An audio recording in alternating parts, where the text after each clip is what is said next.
I was raised by my mother alone. Dad took off when I was a little monster, an ancient history more than anything. Mom busted her ass, pinched pennies, and held it down working every job she could so that we all survive, live our lives finna climb dem turns.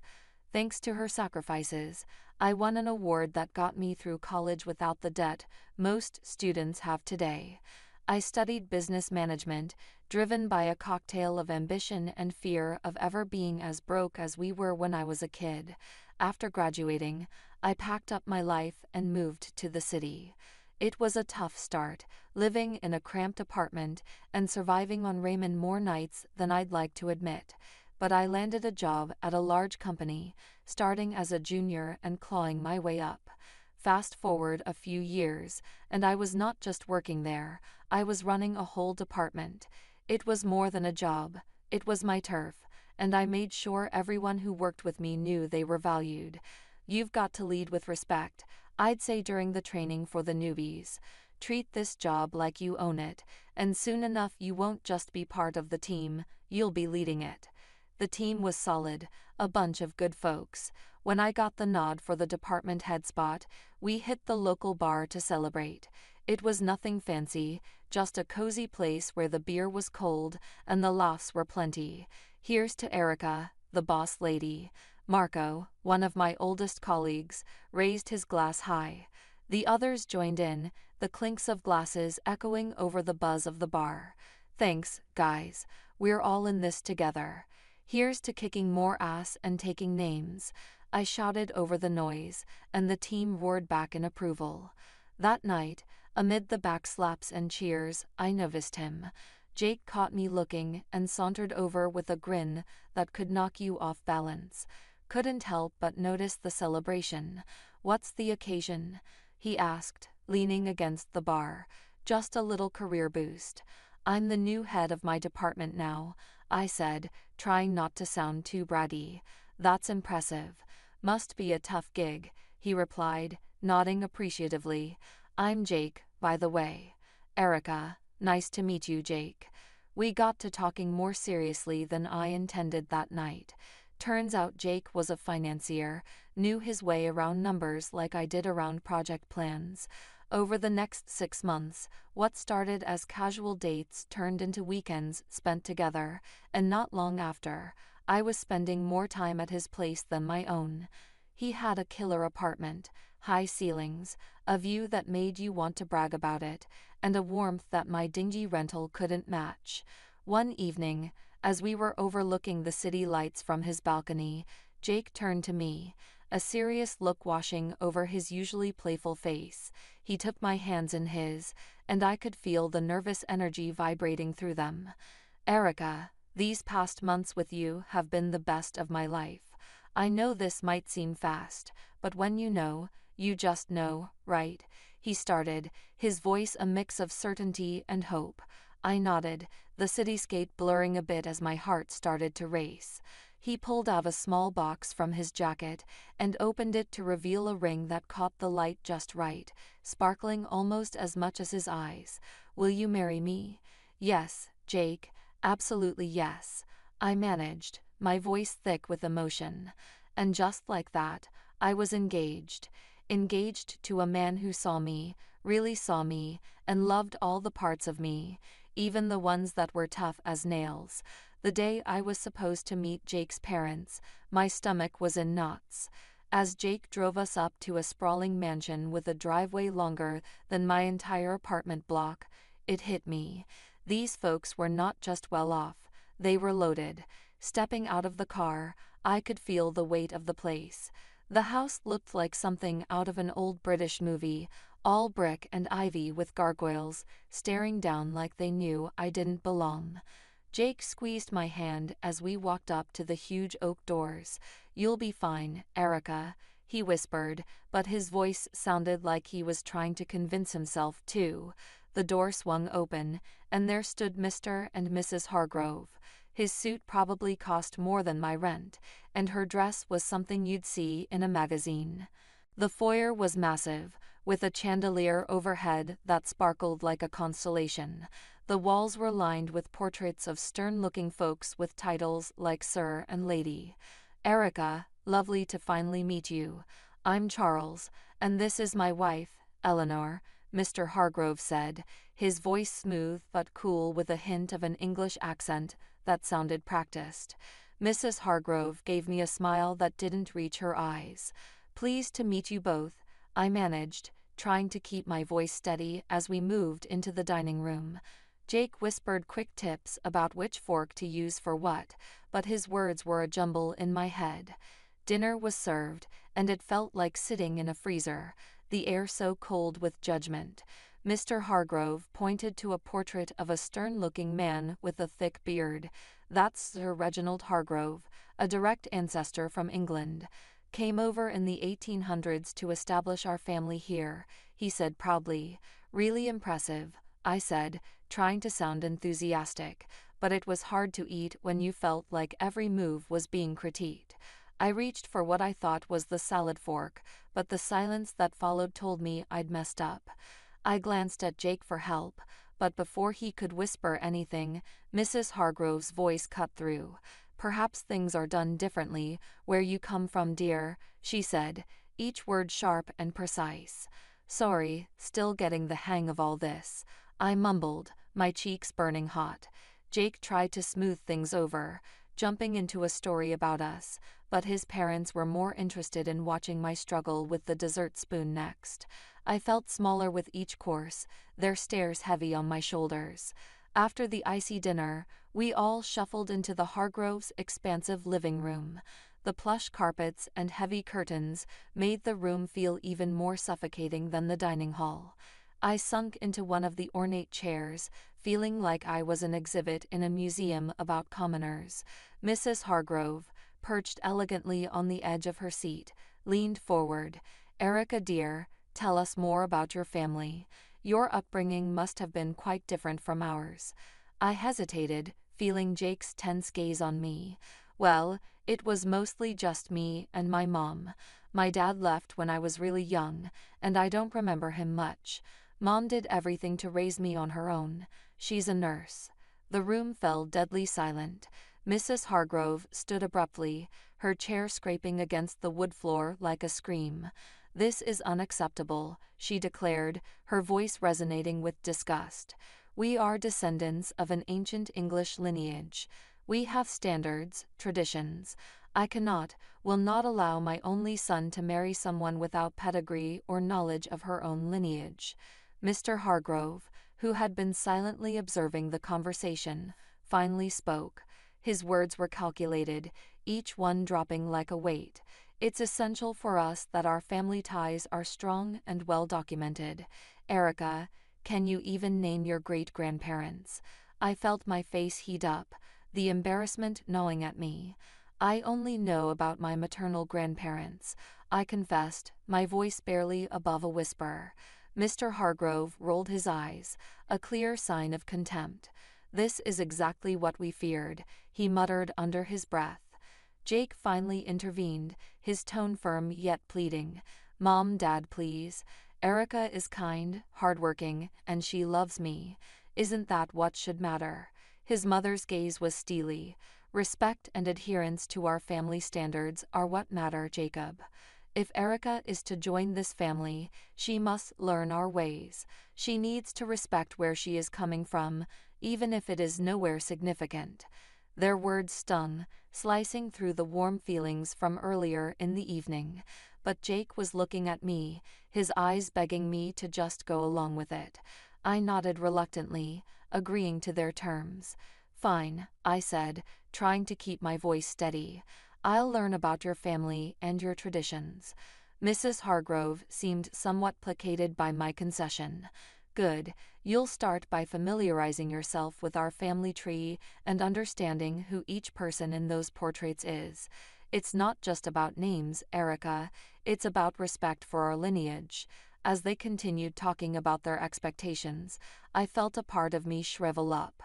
The evening had turned from a simple meet and greet into a trial by fire. I had agreed to their demands, yes, but at what cost? As the room filled with discussions of ancestors and noble deeds, I couldn't help but feel alienated from these people, and, oddly enough, from the parts of Jake that were tied so tightly to them. The weeks following that stiff dinner were a whirlwind. I barely had time to catch my breath between working my day job and attending the slew of etiquette and style courses that Mr. and Mrs. Hargrove insisted I take. My day started with the buzz of an alarm before sunrise and ended long after the sun had set, leaving me feeling like a zombie. Elbows off the table, Erica, the etiquette instructor chided gently during one of our sessions. And remember, the soup spoon moves away from you when you scoop. I nodded, attempting to mirror her movements, but my mind was on a million other things, like the mountain of work waiting for me back at the office, and the never-ending wedding plans. "You're doing well," she reassured, her voice soothing. "These things take time to become second nature." I gave her a weak smile. "Thanks. It's a lot, you know." As if on cue, my phone rang. It was Mom. I excused myself and stepped outside to take the call, pressing the phone against my ear while trying to find a quiet corner in the bustling city. "Hi, Mom." I greeted, my voice more tired than I intended. "Erica, darling, how are the wedding preparations going?" she asked, her voice filled with excitement and a hint of concern. I hesitated, not wanting to worry her. "It's all good, learning a lot. Even picked up how to waltz," I said, trying to keep my tone light. There was a pause, and I knew she wasn't entirely convinced. "You sound exhausted, honey. Are you getting enough rest? You know, all this shouldn't be so hard. You need to take care of yourself," she advised gently. I chuckled weakly. "I'll try, Mom. But there's a lot to juggle right now. Etiquette classes, dance lessons, work, and wedding planning. Just remember what's important, Erica. It's you and Jake at the end of the day, not all these rules and lessons." Her words were a bombshell, but as soon as we hung up, the weight of reality settled back on my shoulders. I was caught in a tug-of-war between pleasing Jake's parents and maintaining my sanity. Every day felt like a marathon with no finish line in sight. Back inside, I resumed my training. The instructor's voice became a droning background noise as I practiced the proper way to hold a wine glass. Pinch the stem, not the bowl, apparently. In the rare moments of downtime, I'd find myself staring at the ceiling, wondering if all this was worth it. The constant scrutiny, the endless classes, the cold looks from Mr. and Mrs. Hargrove whenever I slipped up, which was more often than I liked to admit. One evening, as I was about to drift off to sleep, my phone buzzed. It was Jake, his text lighting up the screen. "How was your day? Miss you," he wrote. I stared at the message, my fingers hovering over the keyboard. I wanted to tell him everything, to pour out my frustrations and fears, but I held back. Instead, I typed a simple, "Miss you too." Long day, but all good, as I set the phone down. The silence of my apartment felt overwhelming. Was this how it was going to be? Pushing through exhaustion, smiling through stress, all for the sake of fitting into a world that seemed increasingly alien to me. The big day had finally arrived. The venue was a flurry of flowers, fancy dresses, and the faces of the city's high society milling about. My stomach was in knots as I stood in my long, flowing white dress, trying to catch a breath. My mom came over, adjusting a stray curl on my forehead. "Everything will be just fine, Erica," she reassured me with a soft smile. I wanted to believe her, but the minute the ceremony began, any hope of a peaceful wedding evaporated. Jake's parents were on a warpath of superiority. Mr. Hargrove greeted guests with an air of boastfulness, and Mrs. Hargrove was quick to point out to anyone within earshot how they had made everything possible. As the guests settled, I tried to mingle, but Mrs. Hargrove pulled me aside with a frosty smile. "Erica, dear, make sure our friends are taken care of. Fetch some drinks, there's a good girl." she instructed, gesturing imperiously towards a group of elderly gentlemen discussing politics loudly. But, I started, only to be cut off by her sharp glance. No buts. You're practically family. Now show some initiative, she snapped. Reluctantly, I carried trays of champagne and hors d'oeuvres between tables, my dress trailing behind me. The weight of the fabric and the task made me feel more like a servant than a bride. I caught glimpses of Jake laughing and chatting, oblivious to my plight. As I passed another round of drinks, I overheard Mrs. Hargrove's voice rise above the chatter. Erica will be serving us tonight. It's good practice for her, don't you think? Her tone was condescending, her eyes scanning the crowd for approval. That was the last straw. I approached her, my hands shaking slightly but my voice firm. I am not a waitress at my own wedding. There are staff here who are supposed to do this. Mrs. Hargrove stood up, her expression one of mock surprise. You should be grateful we allowed such a simple girl into our family. Remember your place, Erica, she hissed, her words like daggers. I felt a flush of anger rise to my cheeks. This is my wedding, not a performance for your friends, I retorted, my voice louder than intended. The room fell silent. All eyes were on us now. Jake, catching the tail end of our exchange, stumbled over, a glass of champagne in hand. What's going on here? He slurred slightly, his eyes not fully focusing. Your mother is treating me like a servant at our wedding, Jake. This isn't what today is supposed to be about, I said, frustration boiling over. Jake looked between me and his mother, his expression clouding. Erica, why are you making a scene? Just do what my mom asks. It's not a big deal. Not a big deal. Jake, this is our day, and your mom is ruining it. I shot back, disbelief and hurt swirling together. He took a long sip of his champagne before speaking. Look, Erica, you should be happy I even chose you. There were plenty of girls better than you, prettier, richer. You're making a fuss over nothing. The words stunned like a physical slap. I recoiled, the realization hitting me hard. The man I loved, the man I was about to marry, didn't see us as partners. To him, I was just another accessory, something to be molded and fit into the perfect image his parents wanted.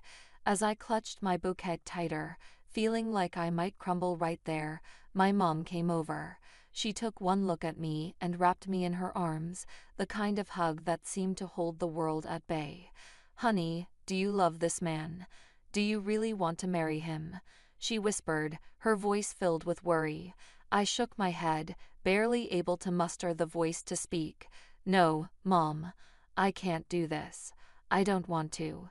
Mom nodded, her jaw setting in that determined way that I knew all too well. She gently took the bouquet from my hands and guided me to a chair, her touch reassuring. Then, with surprising sprightliness, she approached the DJ, asked for the microphone, and turned to face the gathered crowd. Ladies and gentlemen, may I have your attention, please? Her voice, clear and steady, cut through the murmurs, drawing every eye in the room to her. There was a hush, the kind that precedes a storm. I have something important to share about truth and pretense, she began, her gaze unwavering.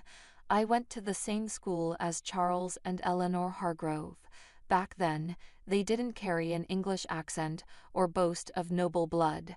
Their families were hard-working folks just like ours. A murmur rippled through the crowd.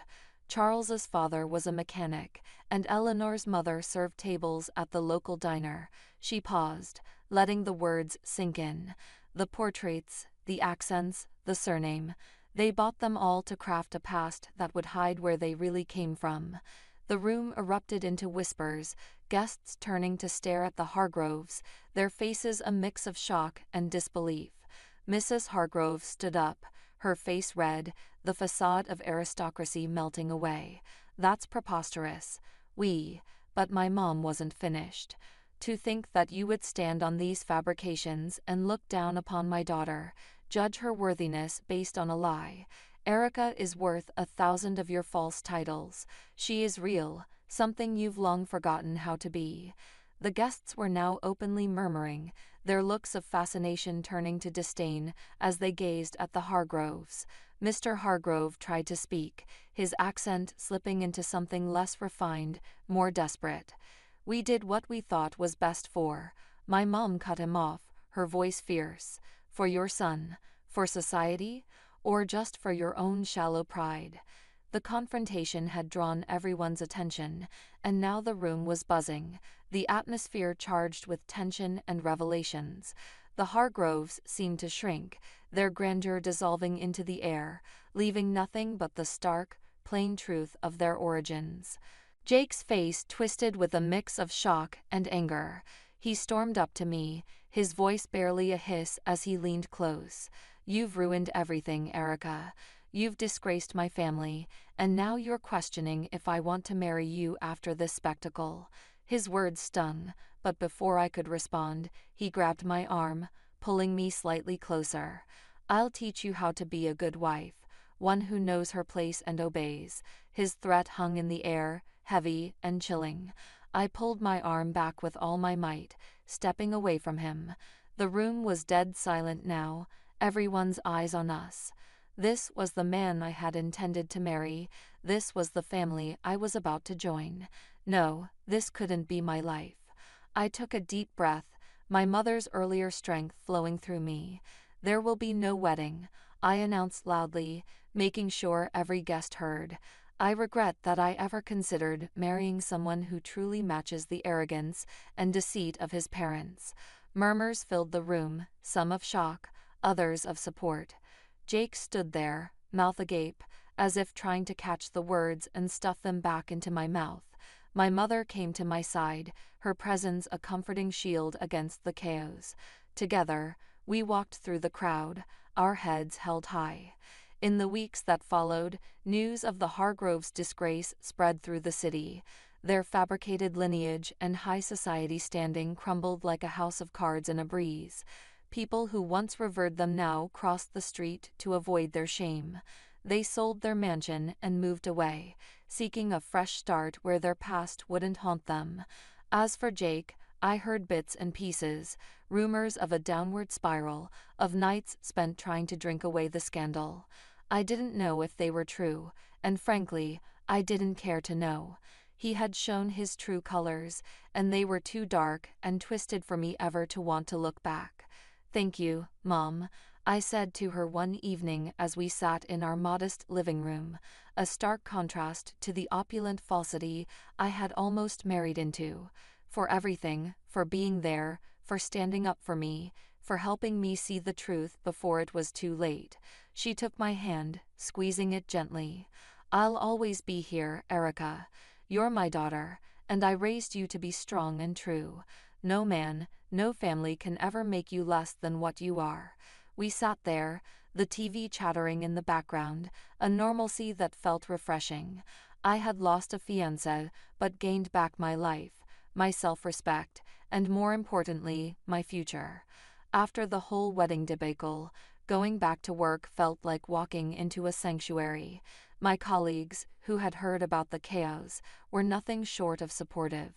"Erica, you dodged a bullet, girl," Marco said as soon as I walked into the office.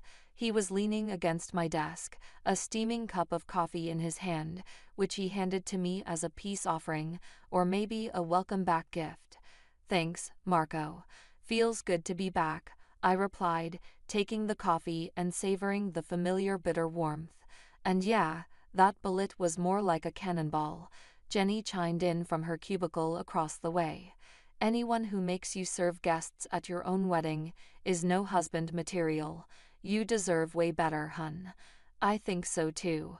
It's nice to be back where I'm appreciated for what I do, not for the family I might have married into." As the days turned into weeks, the support from my team didn't waver. It was during this healing time that I met Brian. He was a friend of a friend, nothing fancy about his background, just a genuine guy with a quick smile and an easygoing attitude that was infectious. We met at a small get-together, low-key, just a few friends hanging out on a Saturday afternoon. He was there, laughing at something silly when I walked in. "Hey, You must be Erica, he said, standing up to greet me. I've heard a lot about you, all good things. I promise, I said. Thanks, Brian. I hope they didn't embellish too much, I replied, trying to match his easy demeanor. We hit it off instantly. His family was the polar opposite of the Hargroves. The first time I met his parents, they welcomed me with warm hugs and genuine smiles.